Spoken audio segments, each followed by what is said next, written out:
Assalamu alaikum and a very good morning to all of you. I am Dr. Asma Ansari, serving as an assistant professor at Dr. Khan Institute of Biotechnology and Genetic Engineering. I am also an executive member of OWSD Pakistan. On the behalf of OWSD Pakistan National Chapter, I welcome you all in OWSD Pakistan National Chapter virtual lecture series on Women Scientists Through Journey of Challenges and Success. I want to extend my warm welcome to our today's resource person, Dr. Rubeena Hafeez. Professor Hafeez is a professor at Department of Pathology and Chairperson Infection Prevention and Control Committee, Central Park Medical College and Teaching Hospital, Lahore. Dr. Hafeez is the executive member OWSD Pakistan, and she is also a master trainer and chapter head of Azad Jammu Kashmir, Pakistan Biological Safety Association. Dr. Rubeena, we are truly delighted with your presence here as a resource person in today's virtual lecture series. Without any further ado, over to you, Dr. Rubeena. Thank you so much for such a wonderful introduction to this August audience, and I'm extremely grateful for what you have said. So I think without wasting any more time, let's start with the presentation. And as we go on, we can think up of any questions which you have, and I'll try my level best to address those questions.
Dr. Rubeena, kindly share your screen. Yes, I'm trying, but I somehow the screen is sort of giving me a problem. It's giving me.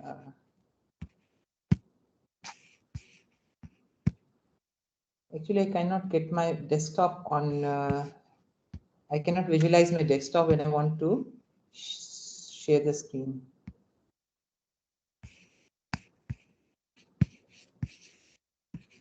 No, that's wrong.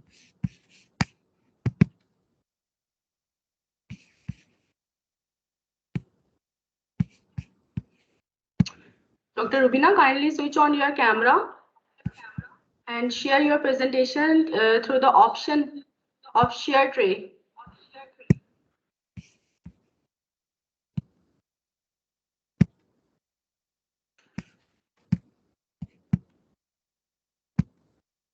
There is an option of share tray. Yes, ma'am. You can see your screen now. Okay.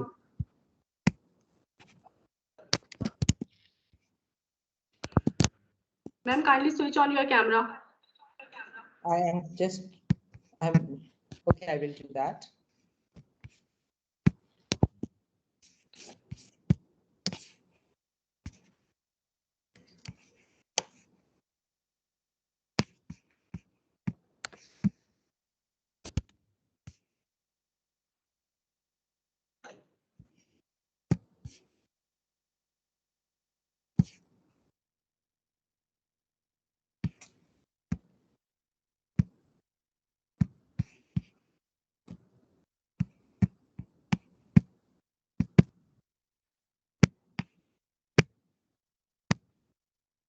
I'm extremely sorry, I cannot open my camera.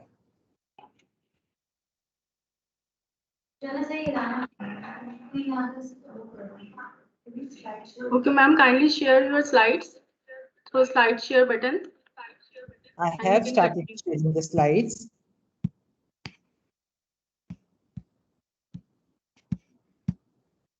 I have started sharing the slides, but since I cannot open my camera, I don't know, I am not able to do anything.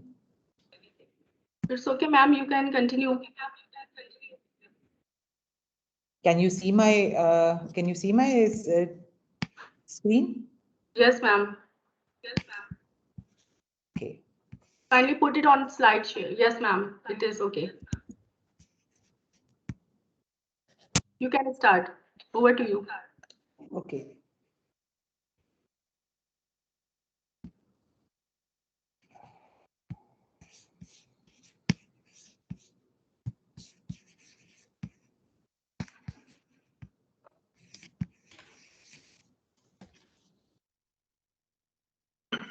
Assalamualaikum everyone. Bismillahirrahmanirrahim. It's a great honor for me to address this August audience today. My involvement with OWSD goes back to March 2019, when the Pakistan National Chapter was being established, and my dear friend, Dr. Saima, the most energetic and proactive person I have met in my life, convinced me to be a part of it. Since then, I have tried to remain connected and be aware of the activities of the organization. My name is Dr. Rubeena Hafeez, and I'm currently working as Professor of Microbiology and Chairperson in Infection Prevention and Control Committee at Central Park Medical College and Teaching Hospital. Man is nothing else but what he purposes. He exists only insofar as he realizes himself. He is therefore nothing else but the sum of his actions, nothing else but what his life is. Life's journey takes us through different phases. In this presentation, I have identified critical phases of my life, the events and experiences that have shaped me to what I am today. My aim today is to share these experiences and wisdom with the hope that it may help you all in the various stages of your life. The learning curve of my life, as I call it, has made me into the person I am today and has evolved my learning curve step by step.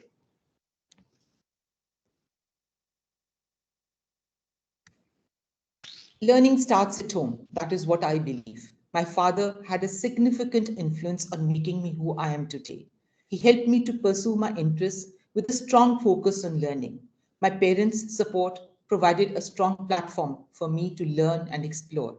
Coming from a middle class household, my family always put a priority on education. My first memory of learning goes back to my early childhood. I find my father making a list of 5 common English words with their meanings daily, sitting down with me to make me understand and learn those words. Him introducing me to the world of books and providing me with the best education in my formative years. He opened the world of books to me, which made me realize all the knowledge, all the fascinating things which were around me, which I needed to explore, which I needed to know about. And I would spend hours with my head in my books, often getting scolded from my parents for not concentrating on my studies and spending extra time on the books he had brought me.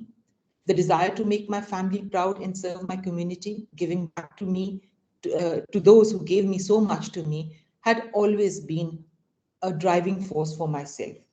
Our family, as it was a middle income household, put education on a priority, and this was clearly seen uh, in the things my father did for the family as a whole. I still remember my mother giving her FA and BA exams when I was in class 6. My father supporting her not only through his personal help, but also through tuitions so that she could succeed in what she had visioned for herself. My early years of education started with my enrollment in Convent of Jesus and Mary of Lahore in 1963. At that time, a very limited number of schools were considered to be very good educational institutions for girls, and the Convent of Jesus and Mary was considered one of the best. My father got me an admission into a prestigious institution. The school provided a strong base for what I am today. I owe many of my accomplishments to the lessons I learned from my school. Discipline, keeping your environment clean, respecting your elders. All of them were instilled in us by the sisters who were patrolling the school during the after school hours and educating us through different small talk and through different small actions. My friendships from school days are still intact, and that shows how we were all influenced into developing social skills and friendships. Two of my best friends are from school, and till date, we are just like a small family together, sharing with us our experiences, all the hardships which we've gone through, all the troubles which we have, all the things which we need in an extra ear to help us and to guide us through the difficult times. They are those friends, they are those associations which we need to cultivate and which we need to establish in our lives if we want to succeed. There are very few negative memories associated with my 11 years at the school. There were a few instances where I felt out of place due to inequality and income disparity. But I feel this still holds true today in this world, and more so than at that time. The friendships which I developed, they were above money, they were above the social status, and they were above everything else. There was just a bonding between two like souls, and that is why it has survived the ups and downs of the years which we have gone through. A few teachers I still remember. One of them is Mother Berkman's, who went an extra mile to coach us in English during our summer vacations. I still remember we had only 6 months before we were taking our senior Cambridge exams. She came to us, she gave us some assignments of English, and when we handed it over to them and she graded them, she said, "You people are not going to pass through this. You will not get through English. You have to come to the school in summers, and I'm going to give you the extra coaching." She wasn't going to be rewarded for that extra coaching or paid for that, but it was the passion for her students that instilled in her during her years that forced her to bring us to waste her whole summer vacation and to put the best out of each of us, and we excelled through under her tutorship. I started my education at Kinnaird College in 1974 in pre-medical as I wanted to become a doctor. Again, very few institutions for girls were present at the college level. One was Lahore College, the other Kinnaird College. And Kinnaird College had its own aura. So to get into Kinnaird College was a dream of every girl. Till date, Kinnaird is considered one of the best colleges in Pakistan, giving women a platform to compete in their ever-changing environment. Kinnaird had a more open environment than Convent of Jesus and Mary, and I really had to keep myself focused on my goal. There were a lot of extracurricular activities, but being science students, most of my time was spent in the library studying and cramming books, while my peers in arts were enjoying their life. And the two friends which I had made in school, both of them had shifted towards the arts. So I was left on my own to study. We met with each other, we kept our friendship alive, but studies were at a priority at this stage. Excuse me. My journey to becoming a doctor started at Allama Iqbal Medical College in 1977. The first 2 years of medical college were the toughest, mainly because of anatomy and the one and only anatomy professor, Dr. Sajda Abdullah. She was a terror. We used to call her a terror because she was very strict with us. I still remember one day her walking into the dissection hall where I was standing talking to a friend of mine without my overalls or my lab coat. She just saw me, and the moment I saw her, I just ran into the nearest washroom. And lo and behold, she was just coming after me, and you cannot imagine the fear that instilled in me. She came there with a plumber. She had some work to do. She had some job she wanted the plumber to finish in the washroom. But I felt she was just coming after me. And that was the scariest moment of my 5 years in medical college. But whatever she taught us and however she taught us, it made us into a strong person who could go through the 5 years of medical college with a lot of resilience in them. Most memorable times were spent sitting with friends in the canteen, having chai and samosas with a lot of gossips at some time and exchanging notes about the current curriculum at others. Third year was one of the best years of a medical college education, as I excelled in all the subjects, winning a gold medal in pathology, securing a position amongst the top 5 students, and developing a love for the subject of pathology at that time. From then onwards, studies became harder, but thanks to the support, prayers, and love of my parents, I excelled in every year and graduated amongst the top 10 students of the class. During the educational years, every person imagines that the world would be one's oyster. Come graduation, you would be an asset and companies would be honored to have you. And then reality of the real world sets in. I graduated with distinctions and started my career. Leaders learning on the way that leaders have the ability to translate vision into reality.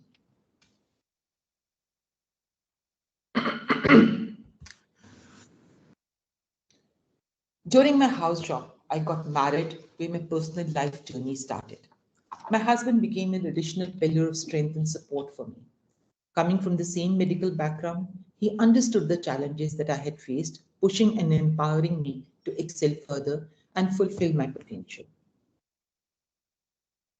From 1986 to 2007, I worked at Allama Iqbal Medical College in different capacities and then moved to the Postgraduate Medical Institute from 2007 to 2012. I made different and difficult choices in my career after the birth of my daughter than I would have made if I had been single. But my career was never put on hold. I started working when she was 6 months old. The only difference was that instead of choosing cardiology as my specialty, I chose pathology. It was a difficult decision, but one I made as I wanted to have a work-home balance, which a purely clinical side couldn't provide. And doing things in a mediocre way was never me. I had to be committed 100%. At times, I feel I miss out on something in the clinical side, but when I look back at what I have, the feeling passes away. During this professional journey, I moved from being a simple demonstrator, which is the lowest in the medical profession, to a professor. When I married off my daughter, I decided to pursue a new challenge and made a move to Mirpur, AJK, and Muhtarma Benazir Bhutto Shahid Medical College, which was being inaugurated at that time in 2012. Till that time, my experience had been at academics and very little administrative. The years in AJK introduced me to a different set of people with different dialect, different thought processes, and lifestyle. It enhanced my administrative capabilities and taught me human relations and people dealing. Our worthy principal, Dr. Abdul Rashid Mia, was a seasoned administrator, and under him, I learned how to run an institution and progressed from my little world of the department to a whole big new world. I learned how to deal with a different tribe of people with their own beliefs. Women were not considered an equal, and I still remember the feeling when I used to visit the principal's office. The PAs and the support staff of the principal would never acknowledge the presence of a female consultant or a female professor.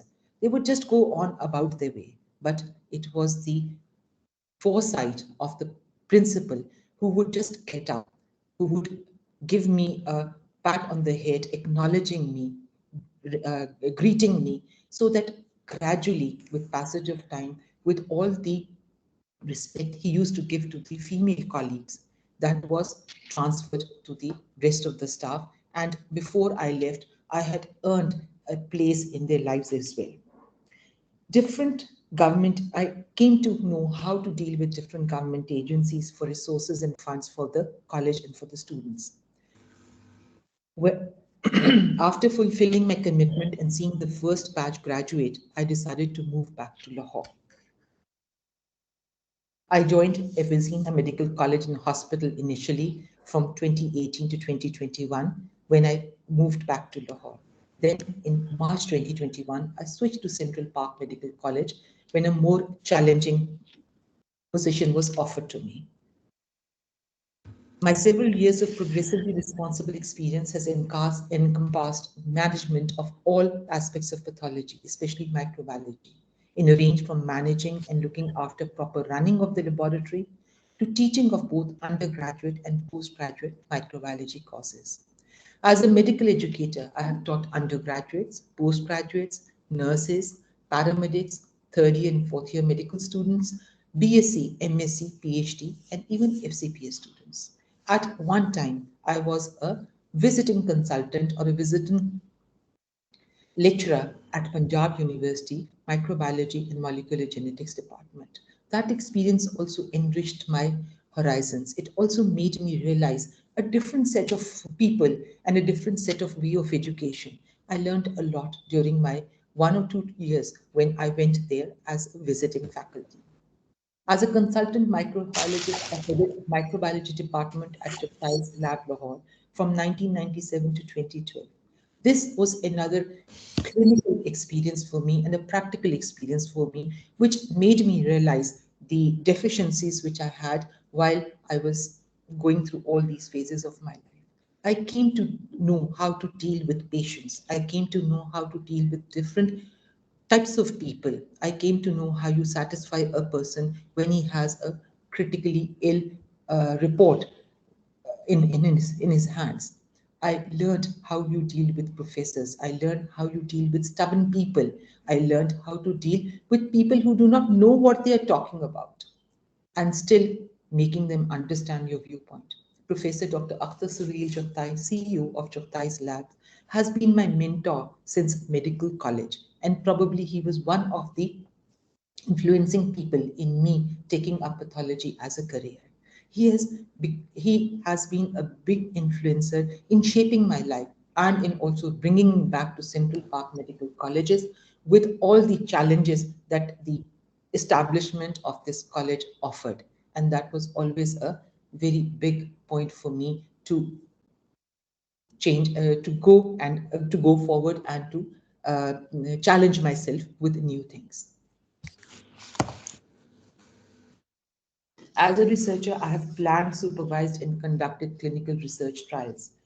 The first clinical trial which I did was with Smith, Klein, and Beecham, and it was done at Choktai's Lahore lab. And I still remember being very awed by the fact that they wanted my results to be taken back to Singapore and correlated and justified. This was my first opportunity of having an international organization validating my work. And Alhamdulillah, I also did well in that. I have been involved in various research projects and coordinated research papers at various conferences. I have multiple research topics under my name and various publications. One of my regrets in life is not completing my PhD, which was due to my circumstances and life priorities at that time.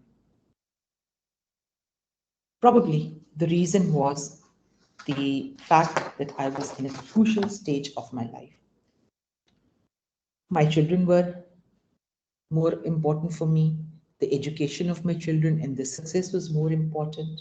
There are a number of things I can utilize to blame for the failure in this field. However, I do believe that the path carved out for you is the one you need to follow and which ultimately opens the doors which need opening.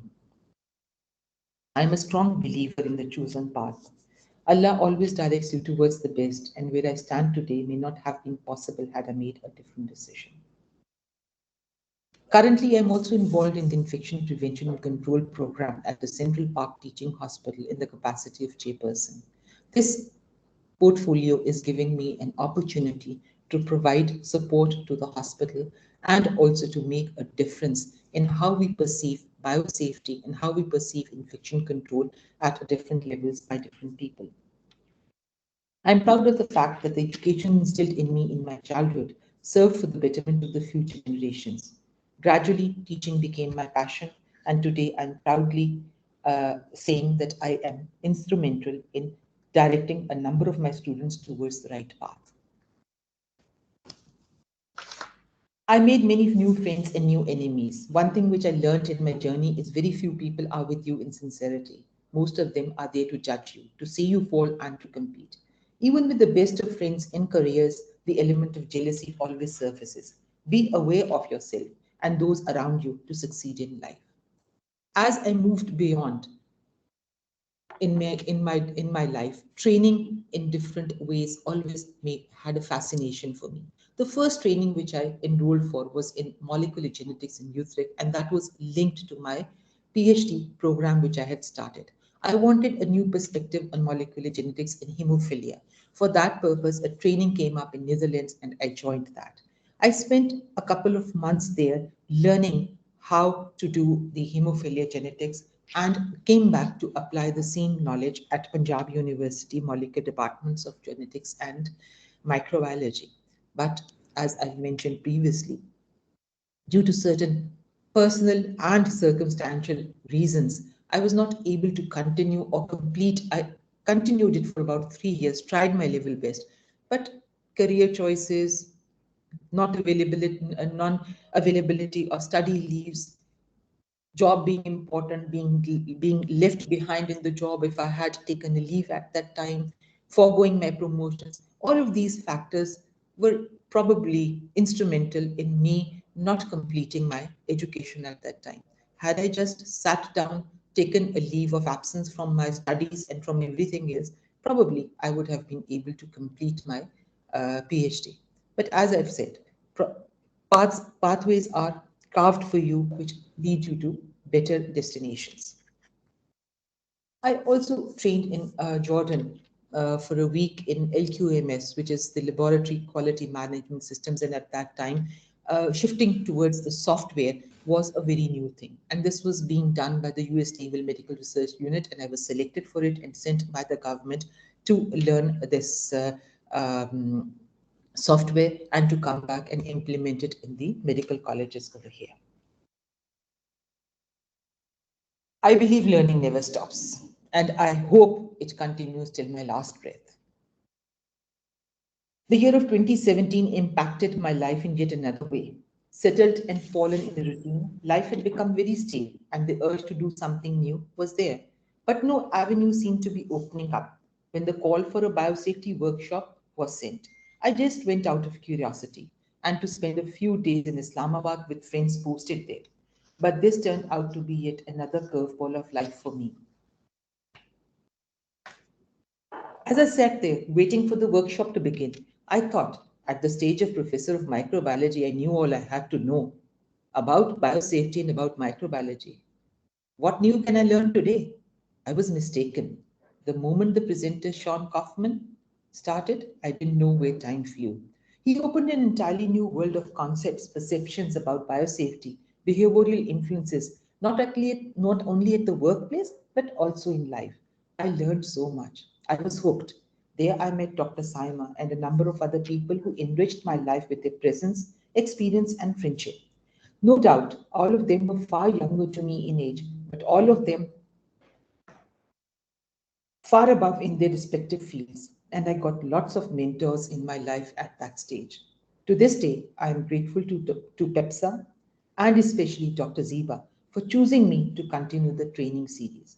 Sean Kaufman remains one of my mentors to date and a great influencer in my life. I went through various training workshops, and these training workshops built in me a lot of newer qualities regarding the individuals as a person who has different behavioral concepts and how I can influence those behavioral concepts. You can see this photograph in which we are standing together with Sean Kaufman, and lots of these people have still remained in my life as a very important component of my group of biosafety family. I learned different methodologies, one which I had never practiced in my medical education. I was forced into those things which I was never comfortable with, like being on being on camera.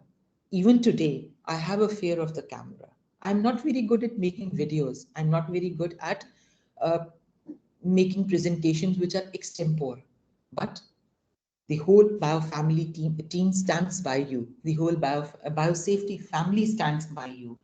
Sean Kaufman pushes you to the extreme on things which are your uh, are your difficult points. And a proof of that is this series of resilience a series which we did in during the COVID pandemics, and in which I was asked to make a video regarding regarding vulnerable important people, and I did it. And I'm very proud to say that I could never imagine myself doing such things. It just shows if you have the proper guidance, the proper push, where you can land to in your future.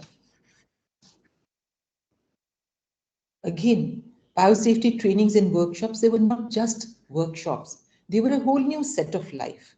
We even flew to Dubai for one workshop, and there we had a wonderful workshop, not only in learning, but also I feel in the time we enjoyed in each other's company. We were taking life along with its educational as well as its recreational components together. We were learning a lot and we were enjoying a lot. And that is, I think, what is supposed to be your that is what is supposed to be important in life. It cannot just be education, education, education, and it cannot just be fun and games all the time. You need to have a balance within your homes, within your work. You need to balance your life so that you have time for yourself, you have time for excelling in your chosen professional fields, but at the same time you have time for your friends, you have time for your family, and you have time for yourself as well, which is I like to call me time as well. Because all of these things together involve you into a person. If you are just a nerd, you will never be satisfied with your life, as you are missing out on lots of things which you could enjoy, which could enrich your life, which could enrich your experience of life.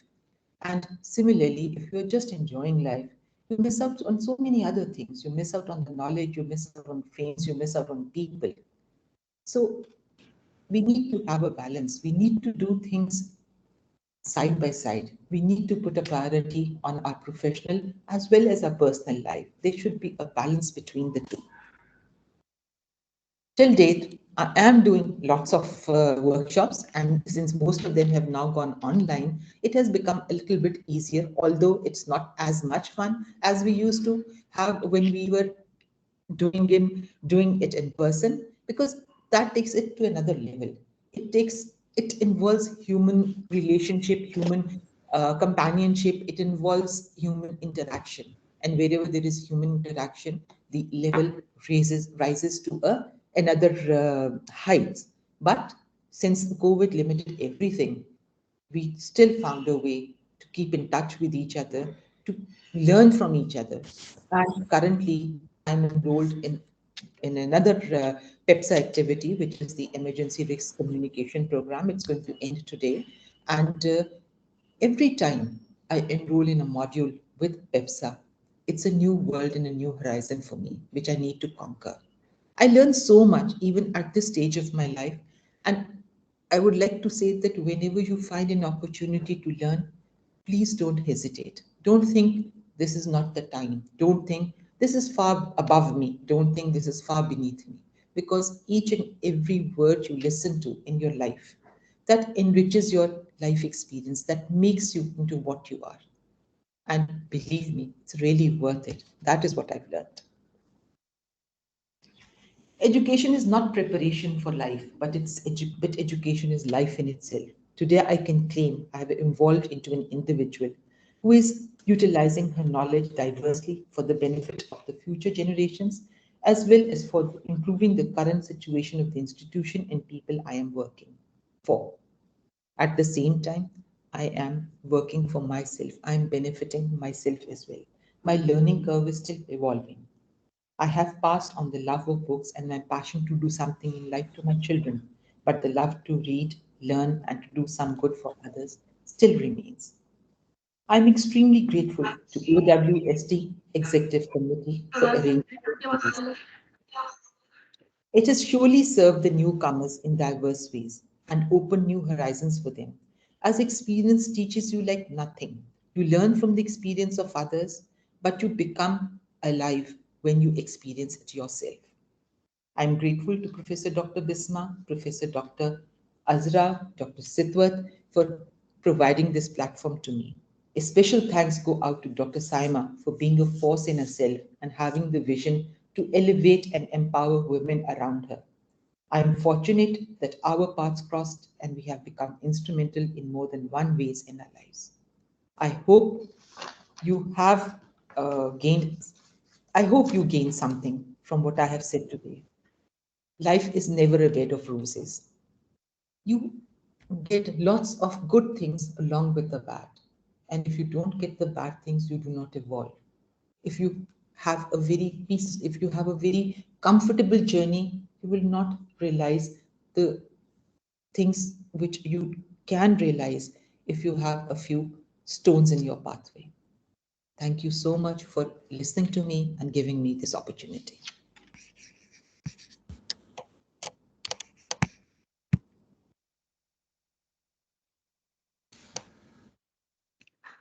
Thank you, Dr. Rubeena Hafeez, for sharing your wonderful and very impressive experiences of life. Ma'am, kindly switch on your camera so can audience can ask question from you. I still can't switch on my camera. If you take the controls yourself, probably it would be easier. Ma'am, kindly close the share slides.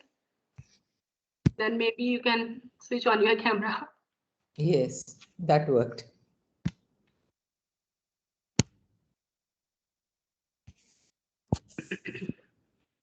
Yes, ma'am. We can see you. Thank you, ma'am. It was really a wonderful presentation. Thank you And so I much. want to ask, what is the best part of your life? The best part of my life, professionally or personally? Both. Both. Professionally, I think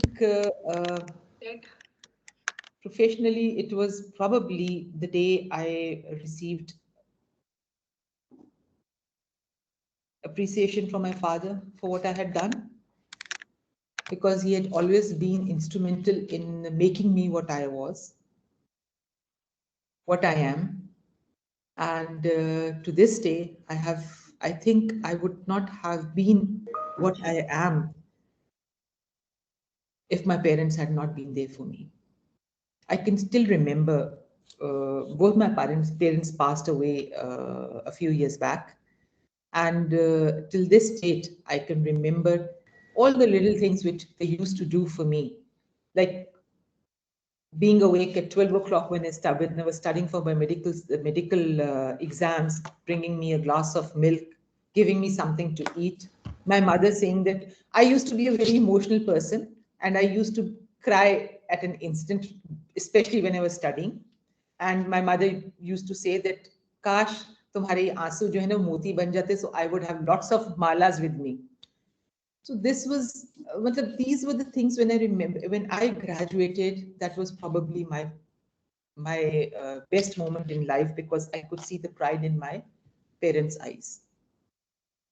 Personally, when I held my daughter in my hands, that was the best part of my life.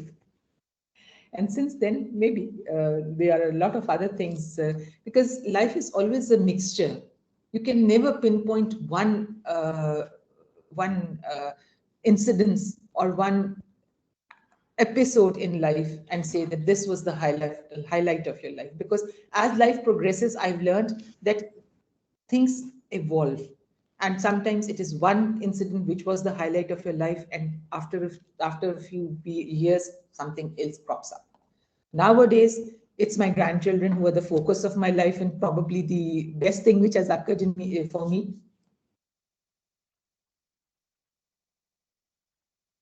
Thank you, ma'am. So sweet. It was really very impressive and all this.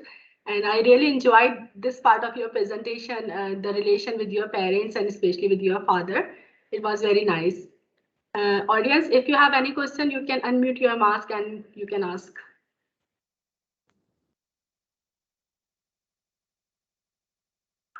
Ma'am, we have one question from Arfa Latif. Yes. Discrimination in research for women to reach a stage of successful researcher. Yes. It exists. I, I truly believe that it exists. And probably the discrimination is not because discrimination is probably because they're afraid of us. I personally believe that. They say that they probably feel that if a person, if a female is going to be better than them, she will be able to secure a better job, she will be able to secure better prospects for herself, which I think as a society, this trend exists in our society. I haven't seen it abroad. Whenever I've been abroad, I haven't seen this trend over there. But it is very, very strongly seen in our society. And this was very strong when I went to AJK, because as I briefly mentioned in my presentation, they don't give women an equal standing in their society. But since medical education has gone there, things have changed. But till this date, if you have a male counterpart presenting a research project, he will be selected more conveniently and more easily as compared to a female one. Most of the time, the problems I faced in my PhD were related to my gender as well, because nobody was willing to share with me their experiences. Nobody was willing to give me a helping hand. It was a cutthroat sort of a competition, with majority of the students doing their PhDs and not wanting the other person to reach their level. Hopefully, with passage of time, it's going to change. And as the trend of um, in medical education, I've seen the trend that about 75% of the admissions, especially in the private medical colleges, they are of girls. So we are coming up in the majority, and we are taking our place in society. And hopefully, this is going to extend into the future in the research field as well, as more females are going to be in the practical aspects of education, rather than when the ratio used to be only 30 or 40%.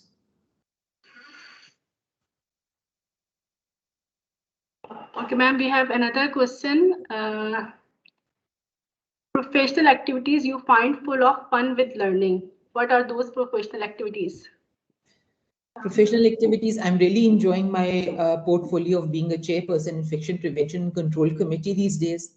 This is a new challenge for me, because I come across people who are very good in their respective fields. A gynecologist, a medical physician, a surgeon, they are excellent in their own fields. But when you talk about infection control, they become so uncomfortable, as if I have challenged them with something.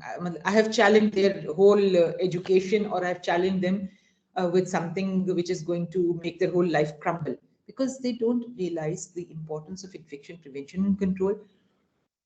They start playing a blame game. So this is one thing which is very challenging and very excuse me, rewarding for me, at the same time as I'm trying to change their behaviors towards positivity, and instill in them the importance of infection prevention and control. This other professional activity which I really, really enjoy, as I've spent the last few of my slides, is the biosafety program and my association with Pakistan Biological Safety Association, and the diverse platforms it provides me, starting right from training programs to workshops to video making. And every time there is a new horizon, there is a new challenge which we face, and a new learning curve which I get to explore. Apart from that, since I'm with the medical fraternity, professionally, I enjoy my clinical presentations, meeting with clinical patients, and making a difference in their lives. The only purpose I chose hemophilia as a PhD project was because I had encountered the children who were suffering from hemophilia, and they did not have any diagnostic facility available for them. So my main aim in doing my PhD and finding the molecular genetics for hemophilia was to provide those children a platform or provide those children a base knowledge so that that could be taken forward, because majority of these children, they suffer from bleeding episodes, and these bleeding episodes are sometimes so severe that it can leave their life crippled, and majority of them, they are afraid of getting married because this is a trait which can be passed to the children, and females generally do not have any disability but they carry the trait. So when they are thinking of getting married, they never know if their children are going to become disabled or not with the disease. So I wanted to provide them with a diagnostic tool which would enable them to live their life with either with knowing and with the knowledge that they can get their children tested in utero for the trait. So if need be, they can take certain steps. But that project could not be done. But they are diverse professional activities. You just need to explore the field and you will find so much fun in them.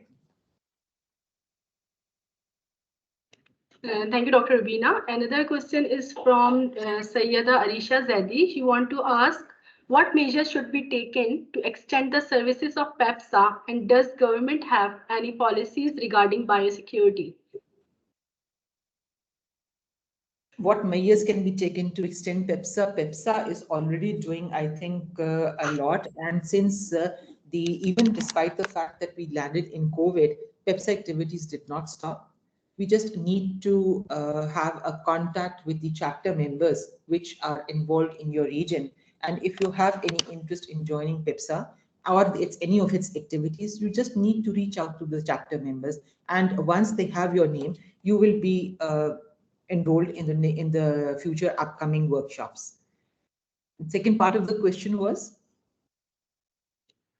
Ma'am, does government have any policies regarding biosecurity? Biosecurity, yes, I think NIH is working on the implementation of the biosecurities at the government level in various institutions. I think work is going on. Dr. Sama may be able to answer this question much better than me, where if we have a formulated policy, but what I know is that policies are being made, and at different levels, at different institutions, they have their own biosecurity policies in place, but as a national, probably it is being formulated and will be implemented in future. I hope I'm right, Dr. Saima.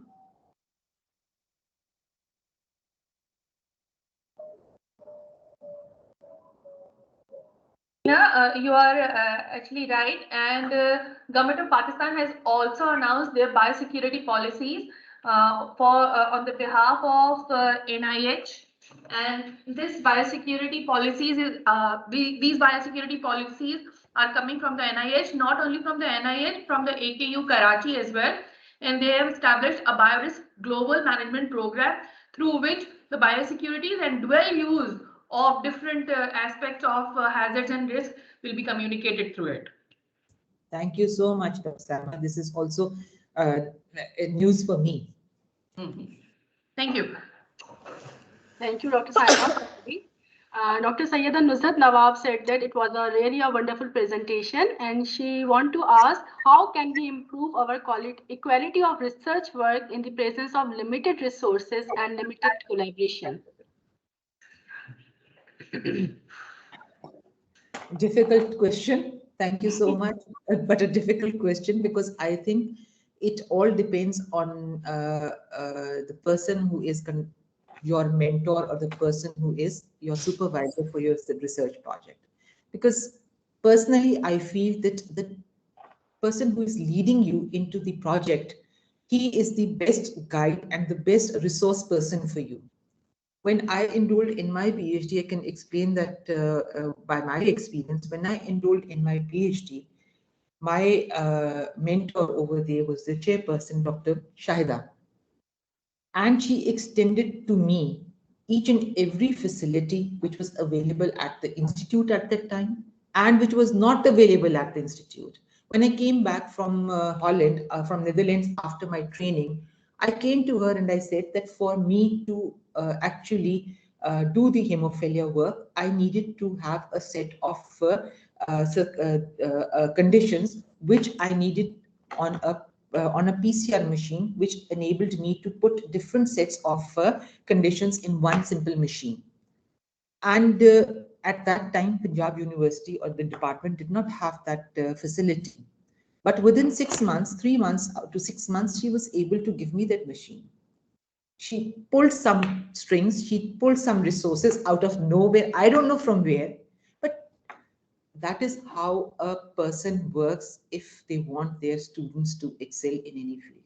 So I cannot put the blame of my PhD not completing on anything regarding the department. I had the resources, I had the facilities, I had all the resources from HEC as well. She was even pushing me for going for 6 months and doing my research abroad. But it was just my circumstances which didn't lead me to that point. So personally, I feel your person who is your resource person, who's your supervisor, if he has the drive or she has the drive, you will get in your research work, you will get a lot of help in your research work, and it would be a masterpiece. Thank you, Dr. Rubeena. Another message is from Mr. Khalid Hussain. He said that thank you, ma'am, for such a kind presentation and your experiences in the field of education and research. And we definitely learned a lot from your lessons. He want to ask that what is your role as a chairperson of infection diseases in this COVID situation? Thank you so much for your comments. I'm extremely humbled and grateful. My role as chairperson in the COVID situation was dual. Number one was that we had to establish a COVID department, a whole COVID section, like any other hospital, because the government had nominated our hospital as well as a place where patients could be admitted. So since this is a teaching hospital and it caters to all types of diseases and all types of problems, we were catering for the communicable diseases. So we had wards, isolation wards for the communicable diseases, but COVID was a different scenario and a different setup. So my role as chairperson was to guide everybody to how to create a separate isolation ward, which was a part of the hospital, but at the same time, it had access from the outside so that the hospital patients were not mixed with the COVID patients. So the first job I had to do was to set up an isolation ward, and then training of the staff members who were going to be involved with the patients, not only regarding the treatment, but also from the point of view of their own safety. So all the biosafety protocols, which I had learned from PBSA, they became very handy at this point, and they were then transferred to all the staff members which were being drafted and which were being utilized for the safety and for the treatment of those patients. And then also for the paramedical staff, for the nursing, each and every person who was involved in the COVID program had to go through our cell before they could be sent to the ward for any practical purposes. So it became a sort of a safety chain, starting from the isolation ward down to the person who was doing the cleaning or the janitorial staff. So, and everything was supervised by the infection control team, and I was just a member of that team who was taking things forward. Thank you, Dr. Rubeena. It's really very good to hear that you people are working a lot in this pandemic situation. Another question is from Dr. Sadia Gilani. Dr. Sadia Gilani, kindly unmute your mic and ask the question.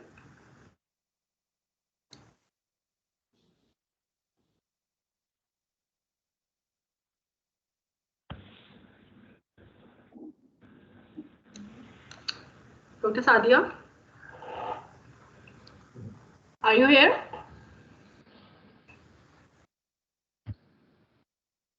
Okay, ma'am.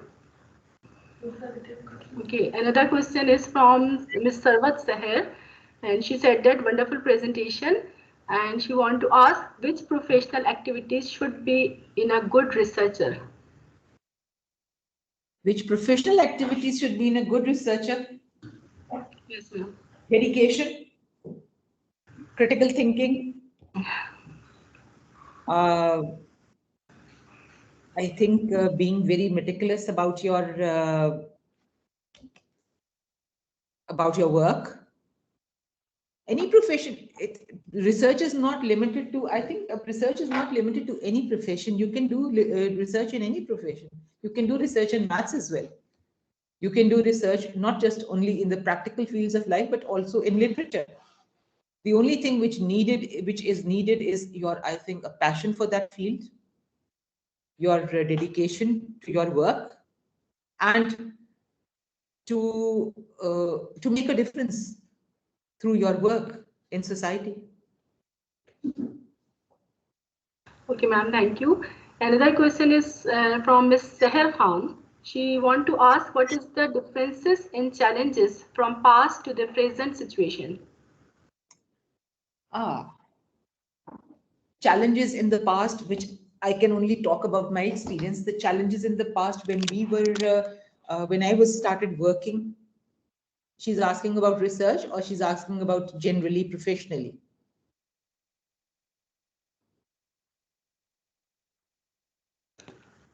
Thank you, ma'am. So many questions today. And now it's time to say thank you. And it was really a wonderful question answer session. And we learned a lot from your experiences. Now I want to invite Dr. Saima Salim to please come and say a vote of thanks to you. Thank you, ma'am. Thank you so much.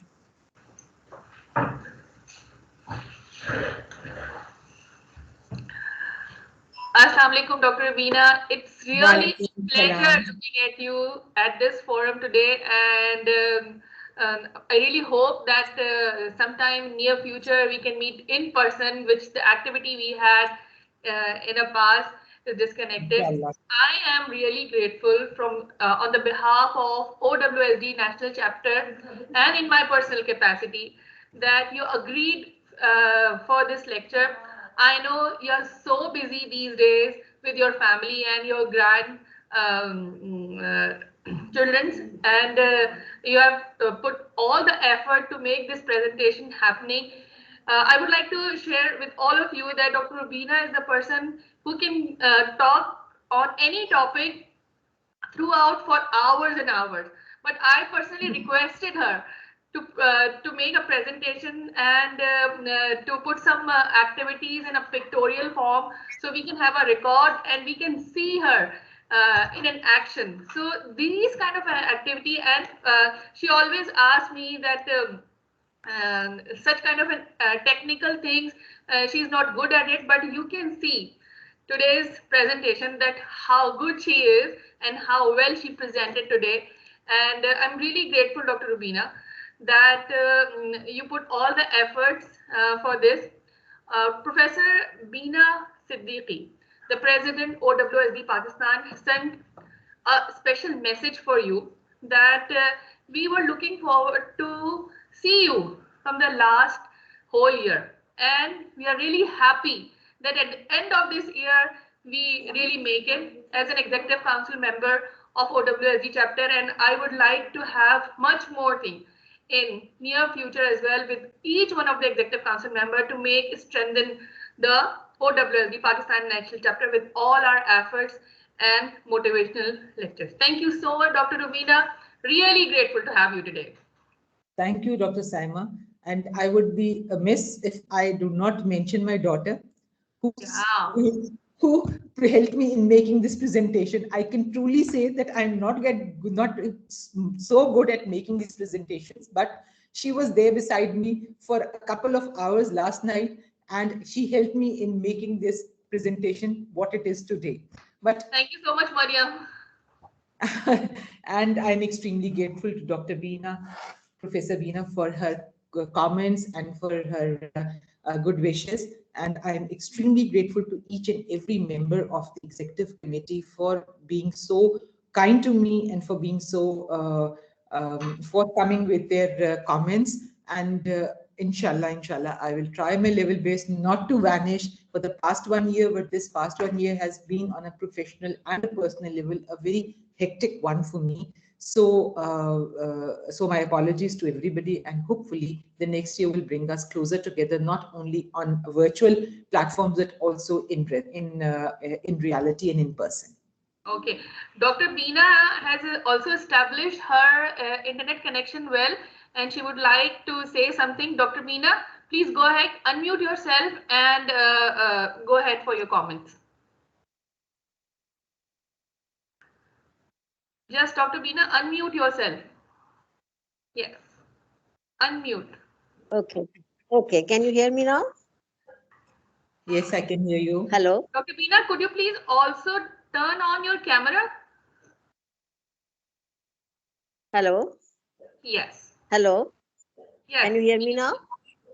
Okay. Yes. Okay. Thank you very much. Thank you very much, Dr. Saima, for conveying my message. And thank you very much because Dr. Rubeena, fortunately, I could hear complete talk of yours today. And it was very impressive. I have not met you in person, but I have heard you about you a lot. And this talk was, in my opinion, it was a very short glimpse of what you have faced and what was the journey of your life. But it is really an example for those who are entering and or those who are doing research at the moment, especially the women scientists, the girl scientists. So I would like to again thank you very much for this nice talk. But I would also say that we will expect some more talks from you regarding different aspects of your life, because it was a very short glimpse. Also, although it was very impressive, and once again I would like to thank you very much, and I would like to see you in person sometime. Thank you so much. Thank you so much. I'm honored. Do we have another message? Yes. Thank you, Saima. Professor Beena. Thank you, Professor Beena, for being with us. With this, we now come to the end of today's session. And in advance, I would like to call you Happy New Year to all of you. See you soon, inshallah, in next Thank you so much, year. everyone. Thank you so much.